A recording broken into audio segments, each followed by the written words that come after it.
Vince Sapienza in for Aaron Coscarelli. These two gentlemen, you already know, Marcel, Reece, Eric Allen, Raiders living legends. And guys, let's just get right to it. Week 13, a tough pill to swallow for the Silver and Black. Another slow start.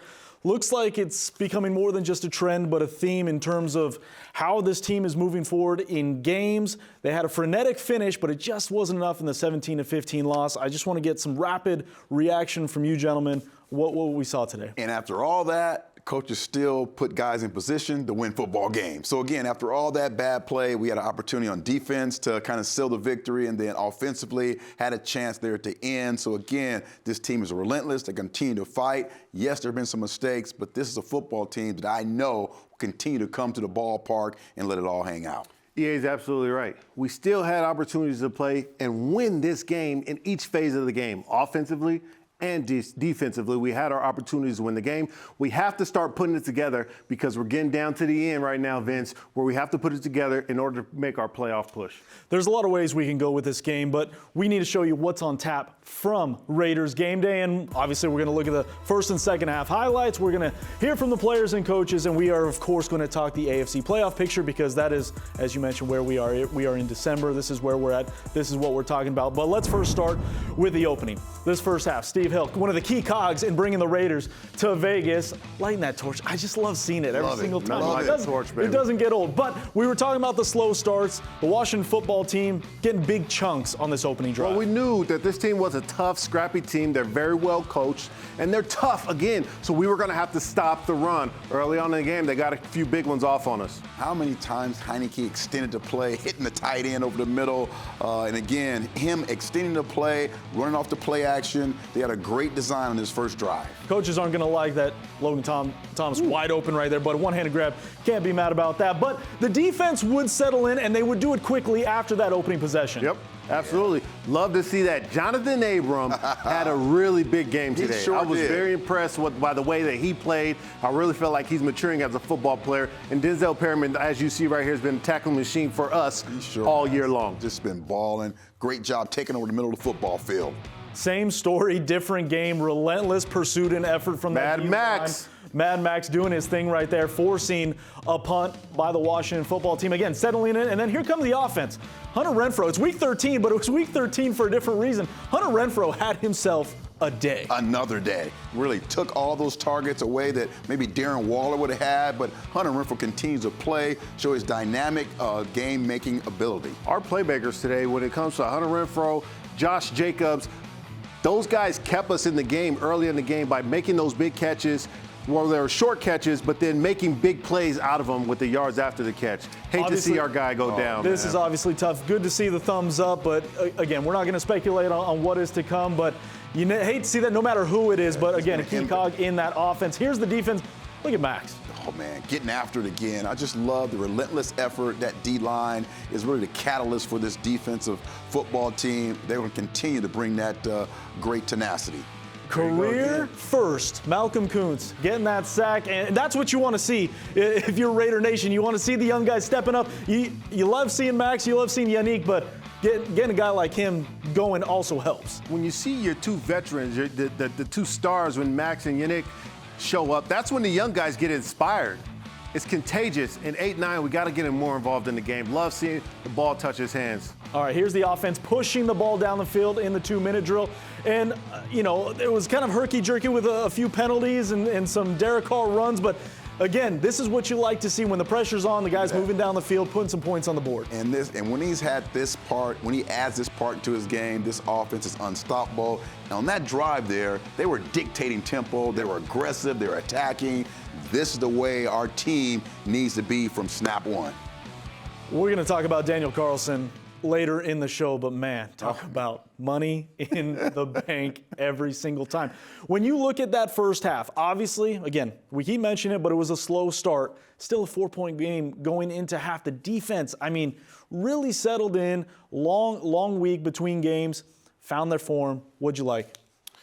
It's frustrating, because we have all the playmakers to make big plays. And we have the right quarterback who can make every single throw a quarterback needs to make on the field. except we're just not putting it together as a complete offense yet. You love to see our defense settle in the first half so that you stop someone. I mean, at the end of the game, we're looking at a team in the NFL that held an offense to 17 points. Yeah. That's winning football. So your defense did enough to win the game, so we have to put it together in all three phases. Yeah, it's about playing complementary football, and we talk about that so much here and then in the league and in the locker room. Got to try and help each other out when one side of the ball is struggling. Our special teams have been on point all year long, offense and defensively. We just have to kind of make plays when we need to, stay on the football field for offense, get those drives. Third down is critical. Red zone is critical. All these points coming toward the end of the football season are really, really relevant in being able to get us to where we need to be, and that's in the playoff push in the next 5 weeks. And despite the lack of points we saw in the first half, there was, as we saw, plenty of plays being made on both sides of the ball. But the second half is where things really kind of ratcheted up a bit. After both teams punted to begin the second half, Derek Carr, Hunter Renfrow, starting to move the ball. All of a sudden, you start seeing this offensive rhythm. Foster Moreau down the seam, confidence, guys feeling good. Down the middle of the football field. I mean, with the accuracy of Derek Carr throwing the ball over the linebacker there of Washington, but that's kind of the play that we want, attacking football. That's when we are dictating tempo. That's what we love to see in the Las Vegas Raiders. Now, this next note I have is an interesting play on Jonathan Abram. I know you guys have different words for it. Hey, listen, talk to me. This is one of the most frustrating things. I don't know who I need to call at the league office, but this was the best defensive play that I have seen all year by anyone in the NFL, and I am so proud of Jonathan Abram. Me too. He takes on the block better.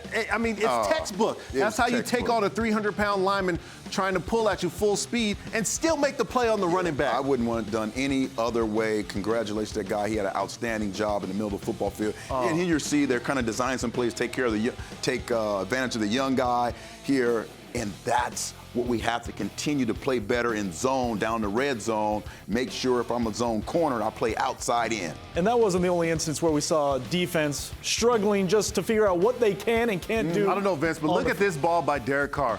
The wherewithal of Hunter Renfrow just to get himself open, and Derek Carr throws a laser right to Hunter Renfrow, hits him right in the numbers. Great chemistry from those two guys. They've been showing it for the last 3 years, and it's just been great to see. Keep it up, Hunter Renfrow. Huge game by him today, and great dime by Derek Carr. DJ!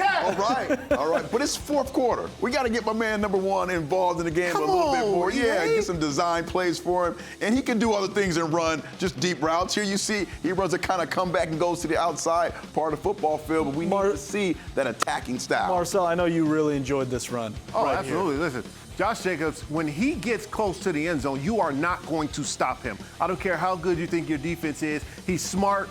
He's patient, he's explosive, and he's strong. He's a Raider running back, and he's going to get in the end zone just like he did there. And he got stronger with every touch, it seemed, in this game. Feed the beast, and he was doing really well. Now, here's the two-point conversion.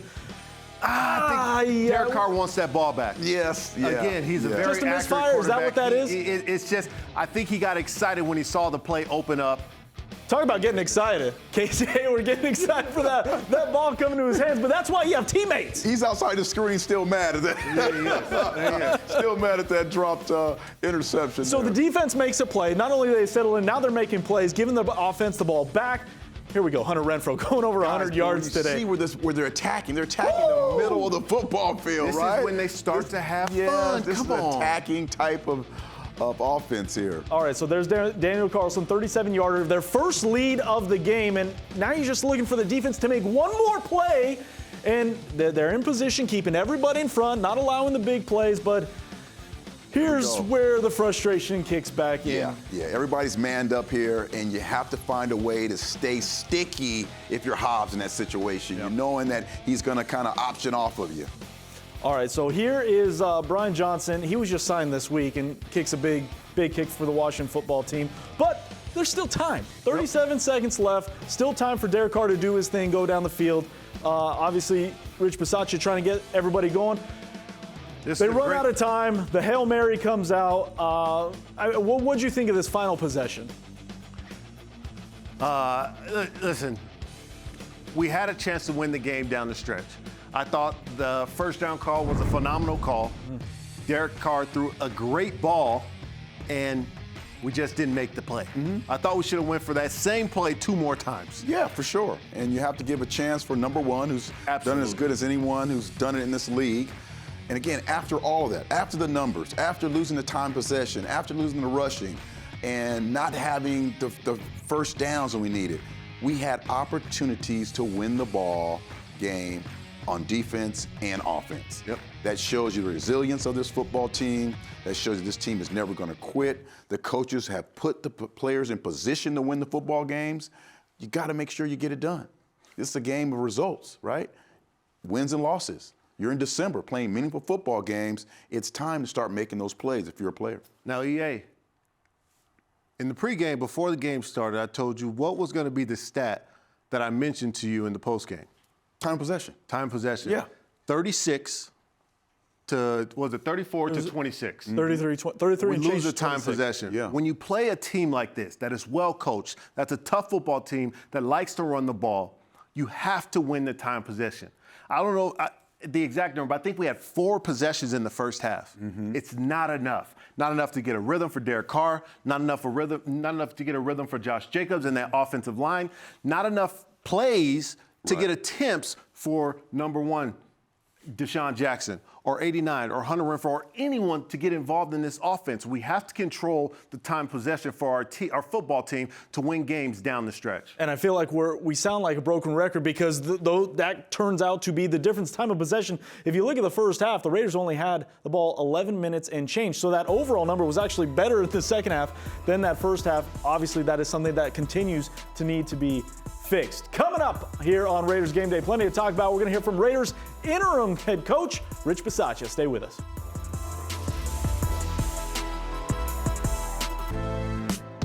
Raiders Game Day is brought to you by Cox, proud partner of the Las Vegas Raiders. America First Credit Union, the official credit union of the Las Vegas Raiders. Coors Light, an official beer of Raider Nation made to chill. And by Allegiant, the official airline of the Las Vegas Raiders. Low fares, nonstop flights. Book now only at Allegiant.com. You know, it was good to see the effort we played with all the way to the end. Just certainly wasn't good enough in this particular game. You know, early in the game, gave up a big first drive on defense, some explosive runs, a little uncharacteristic about us, and then big drive that we gave up again in the third quarter on defense. I think Jonathan Abram had the penalty, which, you know, we can look at, and it ended up costing us a touchdown there. And then just difficult story for us in the red zone, obviously coming out of there with field goals. We got the ball at the 39-yard line from the big interception. Had a chance to go down there and score a touchdown, and we didn't. Come out of there with a field goal, puts us in bad position that way. I know it gives us the lead, but certainly the clock became an issue at the end. Tried to use the timeout so we'd have time. Coming back there towards the end, but we got to find a way to score more than 15 points, obviously. Thought we had a chance here at the end. If Trayvon Merrick hangs on to that, the game got a chance to be over. So with that, I'll answer any questions you may have. Rich, you mentioned the red zone issues today. Anything that you could put your finger on that? I know it comes down to more not maybe coming up with the pick, but I shouldn't get to that point if you think. Yeah, I think certainly I agree with that. In the red zone, I just think we missed some throws down there today, and we had Zay in the corner, I thought, and we had a chance for some. We had Foster, on the seam early in the game, and so we got to come up with some plays somehow, find a way to make a play with people on us, and find a way to make a throw even when we're under duress. So. Welcome back inside Raiders Game Day. Vince Sapienza, Marcel, Reece, Eric Allen. We just heard from Raiders interim head coach Reece following their Week 13 17-15 loss at home to the Washington football team. And guys, when we listen to Rich, red zone jumps out. This is a game that was winnable. Nobody knows better in this studio right now how razor thin the margin of victory is in the National Football League. And when you're putting up field goals instead of touchdowns in a game that was a 2-point game, that is the difference. Absolutely, but we've been saying this for how long now? Yeah. We have to get it right. And I do believe we will get it right. When we're playing meaningful football in December going into January, you have to score touchdowns. 3 just doesn't get it, 7 does. Yeah. And that's what we need to start doing. That's what our mindset has to be. We can't play for the field goal, we play for touchdowns. Yeah, I think it's critically important to understand, like when you get in the red zone, you have different packages that you're going to run, and you kind of spotlight either a Hunter Renfrow, and you look at his route running ability, and you match him up on a nickel or a corner, and he has to beat that guy. Missing Darren Waller today was tremendous. We all know in the red zone, he's one of those guys that you really can't handle. He's too big, too fast, too physical. But when you don't have him, you have to find a way to design your plays to be able to get someone open. Derek Carr is so accurate down in the red zone. He has to find a way, again, to get someone open, a bigger receiver or running back out the backfield. Or at times, you want to just line up and just play some power football sometimes. Absolutely. Marcel, and run it right at somebody. Absolutely. You have a tremendous back in Josh Jacobs. So you have to find a way the next 4 or 5 games to really capitalize in the red zone once you get down there. No doubt about it. It's about matchups, though. Find the matchups, take advantage of the matchups, put your best players on the field, and put them in the best position to make plays. Call it better, execute it better, and make plays. That's it. Line up, play Raider football, score touchdowns. EA, you mentioned Josh Jacobs. He had himself a really good day, both through the air and the run game. 21 total touches, 13 on the ground, 52 yards, 9 catches for 38 yards. And you saw that touchdown earlier where he bounced to the outside. It seemed like he was getting stronger with every time he touched the ball. How much does this offense go with as many touches as Josh gets? I've been saying this for years. Listen, 2 years ago, he should have been the offensive rookie of the year. Josh Jacobs, when he is healthy, there is no one better in this National Football League at the running back position. He's an all-around back. He can give you and do anything that you ask him to do. Look at this run. And, for 3-4 weeks, we've seen him bounce this outside and finish off strong. And, again, now with Kenyon Drake, he's going to be more involved, first, second, and third down. He's going to be able to give you a little bit of everything, but you got to continue to ride him, get him going. Look at this. Oh, man. This is the same guy we saw 2 or 3 years ago. We have 5 games left. We've got to ride him. We got to ride him with 5 games left. You have to ride a player like Josh Jacobs because not only is he efficient, but he has the ability to be explosive as well. We saw him more in the pass game today, which we hadn't seen him as much because we were using Kenyon Drake more. But when a guy like Darren Waller is down for you, you have to start to lean on your other superstars like a Josh Jacobs. I thought he should have got even more touches today, EA. Yeah. And guys like Josh Jacobs don't come around often. Right. And a guy that is passionate about football, loves being a Raider, you have to continue to give him the ball because the rest of our team will feed off of it. Then they start putting everyone in the box. Then you get your fast guys out. That is what football is all about. It could be a definitely plus for this football team if Josh, with 5 weeks ago, and I understand at the beginning of the season, you want to kind of limit his touches because you don't want to get him banged up, but this is go time now. Yes, sir. You got 5 more weeks of go time. Josh on the field, all 3 downs. You let him determine when it's time for him to come out. So if he gives you a tap on the helmet after a 10 or 15-yard game, you give him a little break, but then you put him right back in on 3rd down. You let him continue to eat because right now, this football team, without Waller, they need that impact football player other than Hunter Renfrow. To your point, EA, we don't take them in and out right now. Let guys get a rhythm. This is superstar time. This time to go win football games. We have nothing to save it for. Let's go right now. I don't know how many guys are fully healthy at this time in December, but this seems to be the healthiest we've seen Josh Jacobs this season. He's picked up a bunch of injuries, but you talk about establishing the run game. That'll help in the red zone as well as we saw him get inside that 5. Now, one other guy I want to spotlight, Nate Hobbs. I mean, we've been talking about this guy all year. He finally gets rewarded with a big-time play, and it's not just him getting rewarded. He earned it. Yeah. I mean, he's making plays all day up and down the field. He 9 tackles, 1 INT, pass breakup, tackle for loss. I mean, he was all over the stat sheet. I like the fact that he understands kind of from one week to another mistakes. He doesn't make the same mistake twice. Great job in zone, having your eyes down, breaking the ball. You're like a linebacker in there. He's like 5'11", 190 pounds. He's playing linebacker sometimes at that nickel spot, but you love his great intellect, his ability to break on balls, and that's just an outstanding opportunity right there, but you got to get it. I got to get him some EA gloves or something, so he can start to catch the ball. But from jump, you just love the ability that he displayed taking that position. That wasn't given to him. He took that position in preseason, and he has really continued to grow and grow as this season progresses. I really like Nate Hobbs. I think, he obviously has a long way to go to develop, and as he plays more football, he'll learn more as he goes. But Nate Hobbs has a few things that you can't teach.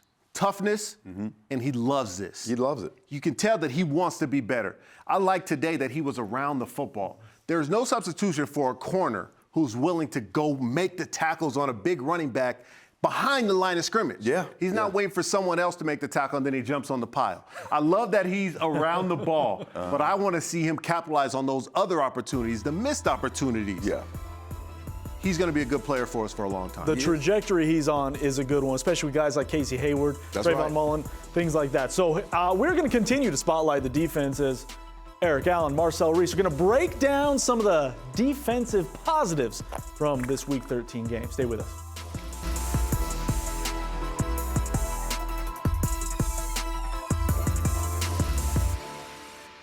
Welcome back to Raiders Game Day. Vince Sapienza, Marcel Reece, Eric Allen. Obviously not the result the Raiders wanted, guys, but when we look at the positives of this game, we talk about third downs all the time, both the good and the bad. We saw a lot of good from the defensive side of the ball after that opening drive. Yeah, you got to keep continuing to work hard. You know, we were relentless on that pass rush, but we got to find a way, get that ball back to the offense to kind of get that offense ready to get going. This is a perfect opportunities, time in, time out. Our defense will be able to kind of get it done on third down. Absolutely. There's no consolation prizes, don't get me wrong, but this defense, our defense, showed up at big moments of the game. We had a few tough calls at big times, but there were a few plays that the defense came up with big stops. For sure.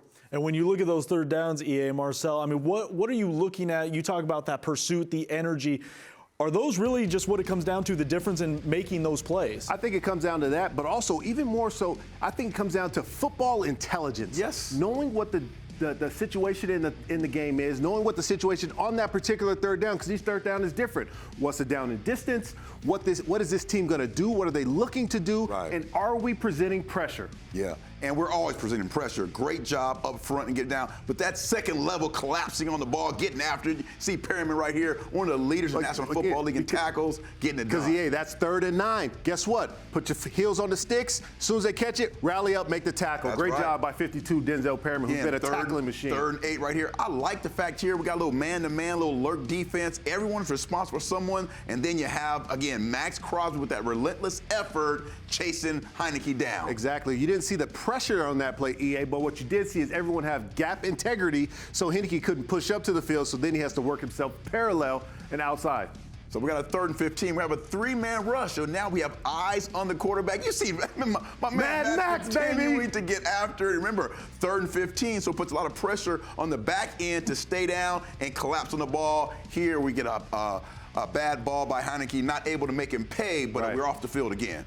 I'd love to see us start to make quarterbacks and offenses pay in those situations. For sure. Here we are, Max Crosby again getting pressure on the quarterback. He doesn't get the sack, but he does get the tip ball. Tips it, overthrows. Let's go. Got to have them all. Got to get those, baby. Finally, we come up with the turnover. Hobbs, right in the right place at the right time, baby. Yeah, I thought this was a day to have a couple of picks, 2 or 3 today, kind of would have made the difference for us. But 3rd down, critical. Our defense gave our offense opportunities at times. Absolutely. And I am going to need you to start getting with them in the offseason to show them how to get to the end zone when they get the ball in their hands. I can get it done. I can get it done. Obviously, as you guys mentioned, no consolation prizes in a league like this, but the high motor, the high energy, you keep that consistent, good things will follow. These are the type of plays you look back and use as positive springboards for that next week. Coming up on Raiders Game Day, we roll on, and after the break, we're going to hear from QB1, number 4, DC. Stay with us. This segment of Raiders Game Day has been brought to you by Twitch. Watch, discover, join in.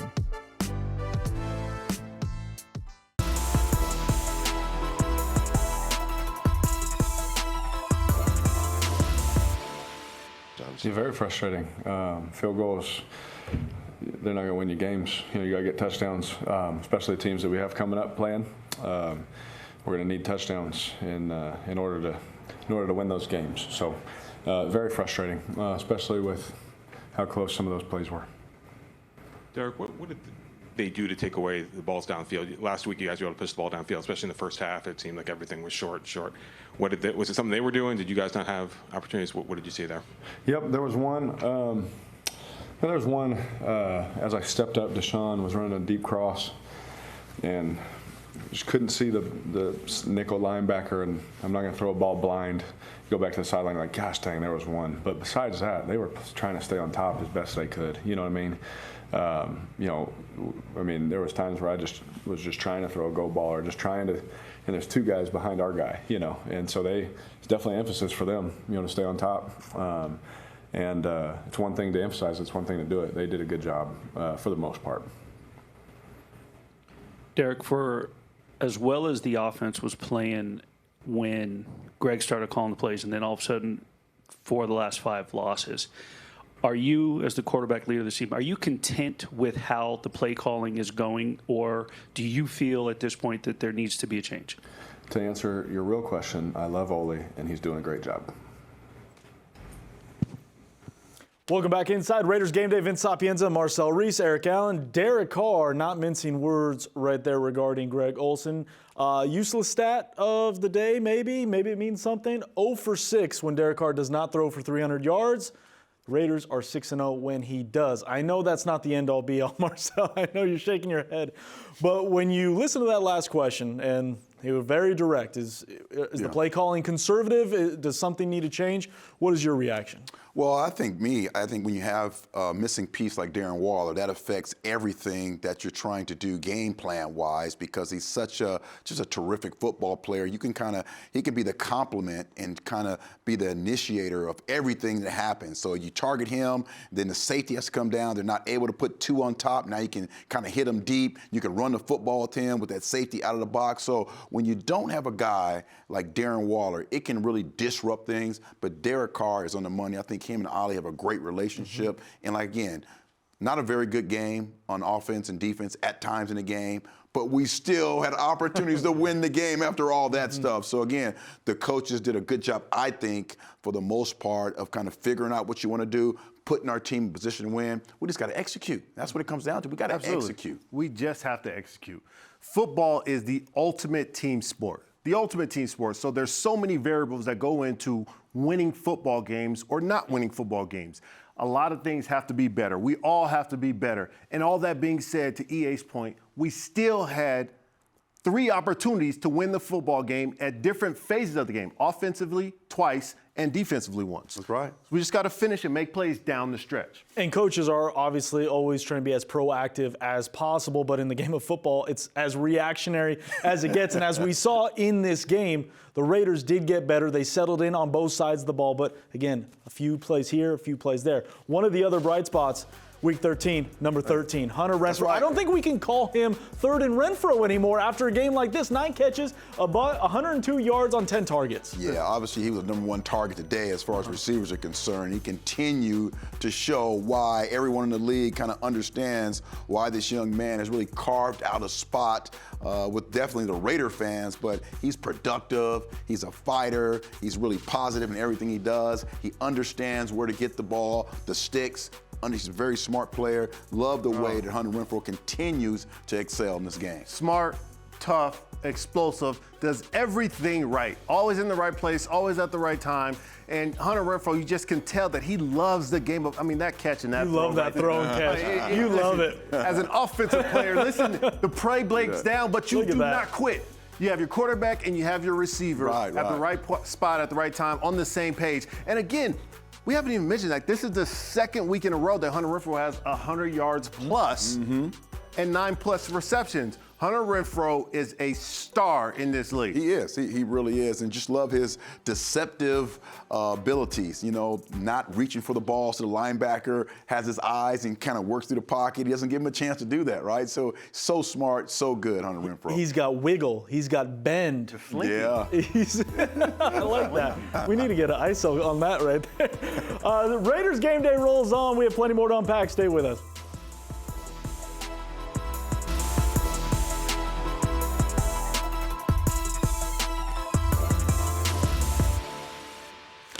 Welcome back, Raiders Game Day. Vince Sapienza, Marcel, Reece, Eric Allen. We like consistency in our football players, and I don't think it gets any more consistent than the specialists on this Raiders football team. Daniel Carlson, A.J. Cole. Carlson money once again from just about anywhere on the field, but A.J. Cole just bombing. Punters are people too, guys, and he is a good one. 50.5 yards average. Look at that. Just pinning them inside the 20 consistently. Dominant. Just gives such a great shot for our defense to get a 1, 2, 3 and out. It's hard driving 80 yards. It continues to show up each and every game. These two guys have been money. As an offensive player, I do not like to see these two come on the field unless it is for an extra point.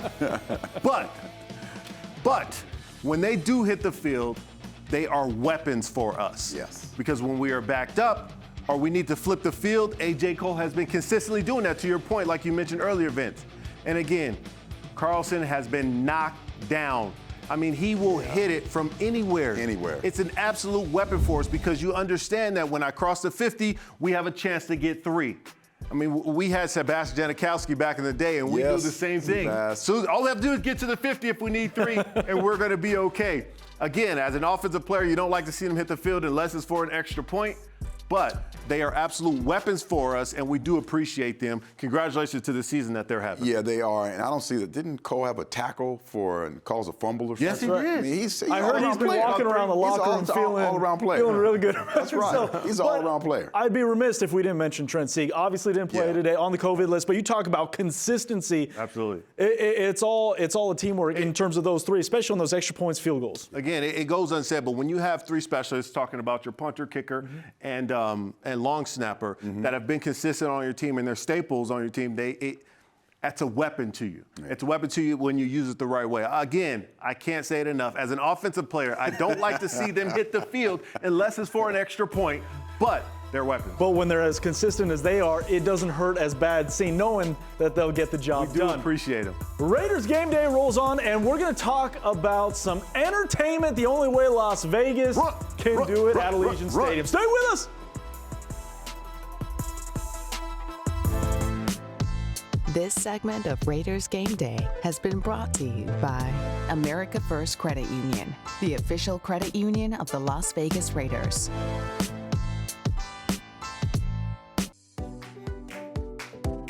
My name is Marley Spielberg. I'm 16 years old. I am going into 11th grade and I go to basic high school. And I've done a lot of stuff with like the homeless. Like we went out and like for Thanksgiving fed the homeless. I've done a lot of things for other schools because I'm in student council at Basic. Like we've worked at like their field days and like clothing drive for them as well. Thank you to the Raiders Intermountain for giving me this opportunity and asking me to come out here, and it means a lot to me.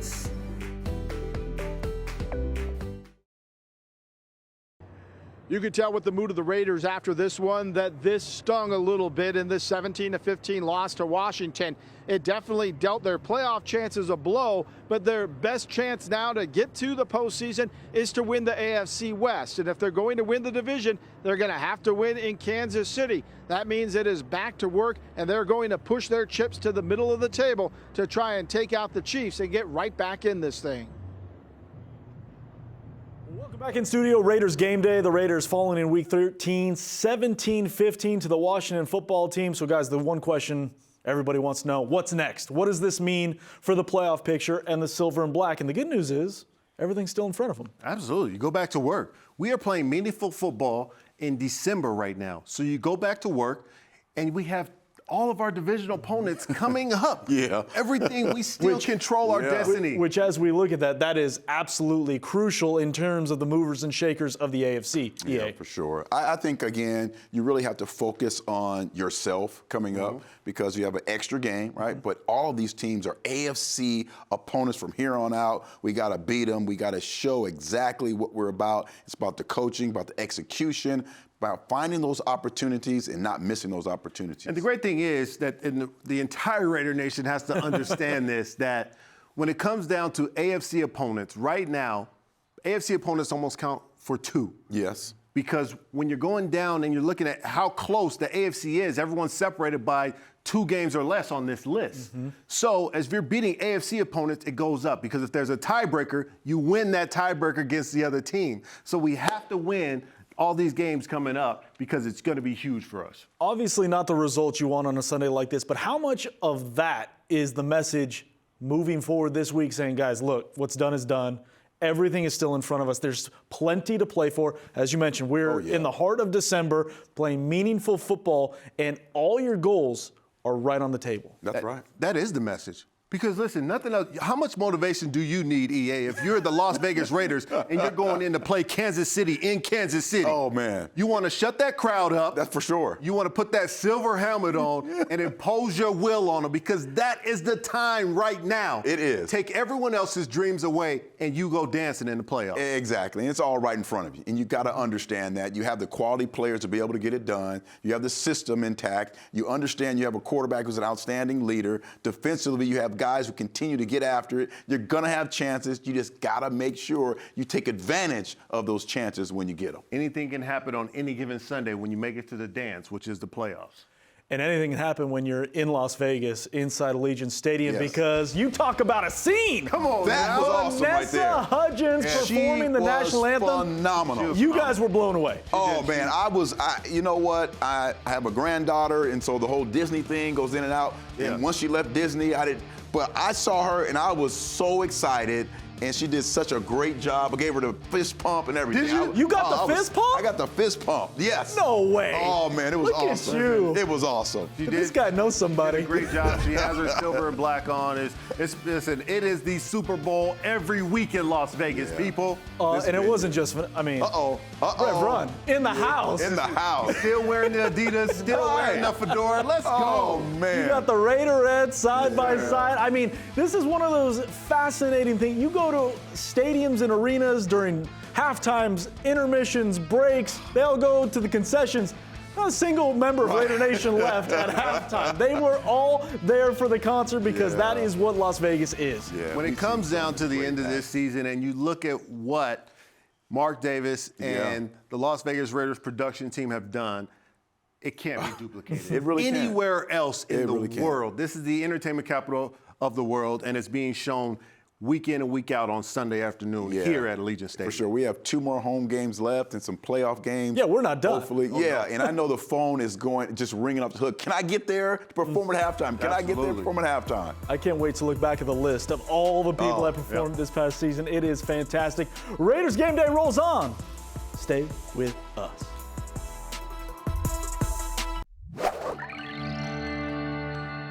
For My Cause, My Cleats, I'll be supporting the organization for autism research. My brother actually has autism. It's not severe or anything, but we caught it early and he's came a long way since when he was a kid. So I just want to bring awareness to that. And I actually spend a lot of time around kids with disabilities. Back in college, I had an internship at a gym, and during that summer camp, it was just specifically for kids with disabilities, and I just love being around them. I just want everybody to be treated with respect. I want to teach my brother. I know he needs help, and I want him to help somebody else. I just want to keep passing it along. And most importantly, I just want everybody to be happy, and that's what I'm big on. So I don't want anybody to be treated differently, even if they are different, you know? And I just want everybody to be treated the same, like their family. You haven't seen the cleats yet, right? I have not seen the cleats yet. Oh, they're right here? Uh-oh, uh-oh. Oh, wow. That is awesome. That is awesome. So I sent it out and they said they would just surprise me. And I did not expect it to be blue, but I love it. I like it. I gotta have a good game.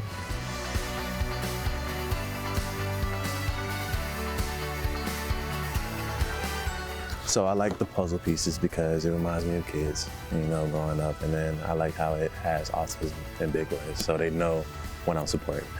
Yeah, I'll be sure to have a good game and get this done this weekend. Make a play so they can see my cleats. But that's awesome.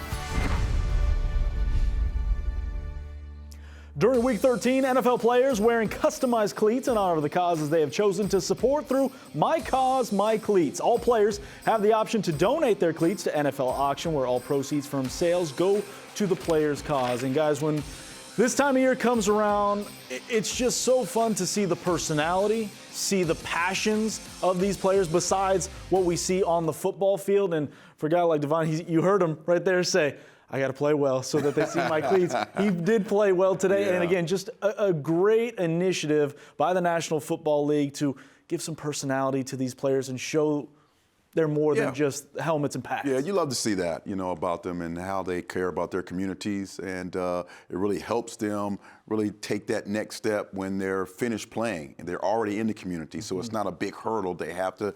And I love that the NFL is continuing to push this throughout the season. These guys do an outstanding job with all they have to do because, again, it's just not you suit up and play on Sunday, man.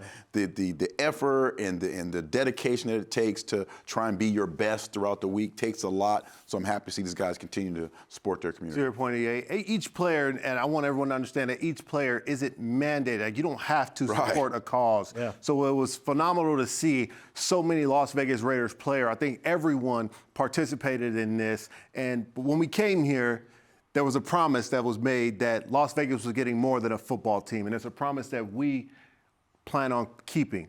And we want to keep that promise. And this week was just another way to show that we love our community. We're going to embrace this community. And it was great to see, especially these young players get involved early. That was a special story. And if I can't speak on behalf of the community, Las Vegas Raiders doing more than I think most even thought this early, this much, and continue to do so. Raiders Game Day rolls on. Stay with us. This segment of Raiders Game Day has been brought to you by Coca-Cola, the official soft drink of the Las Vegas Raiders.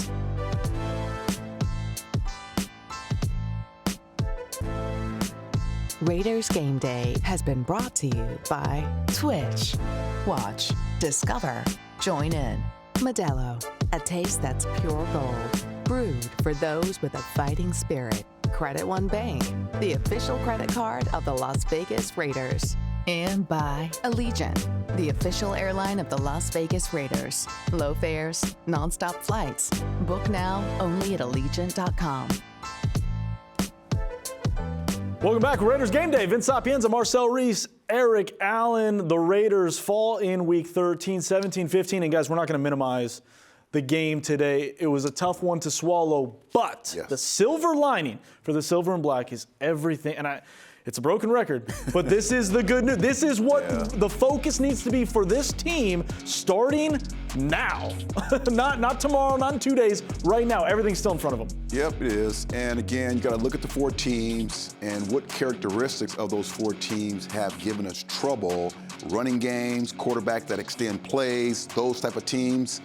And 3 out of the 4 have those type of characteristics. So that means we're going to have to really press the button as far as offensively, attack, so our defense can play with the ears pinned back, trying to get after their quarterback. We can't worry about the pressure that teams are putting on us, and we have to start putting pressure on teams. Yep. Defensively and offensively. That means taking our shots. That means being physical. That means imposing our will. Yeah. Again, these are AFC teams. Everything we want is right in front of us. We win these games. We will be hosting a playoff game here at Allegiant Stadium. That's right. And Raider Nation will be able to have the opportunity to be excited and go crazy here in Las Vegas. Speaking of going crazy, Aaron Coscarelli, numero uno. And you know what? I'm riding her coattails since I'm sitting in her seat, keeping it warm for her while she is away. I'm only a game back of Mark. Oh, yeah. Number one. Money. And we're going with the Bills. Monday night pick'em, Marcel. Listen, I'm not going against Bill Belichick when he plays a team twice in 4 weeks. Again, this is my opportunity to come back in first place and assume my rightful position ahead of the pack. Aaron, we're staying on top. Don't worry about it. Buffalo, Monday night pick'em. I'm Vince Sapienza. That was Marcel Reece, Eric Allen. Thank you for joining us on Raiders Game Day. Stay with us on air and online. We'll see you next time.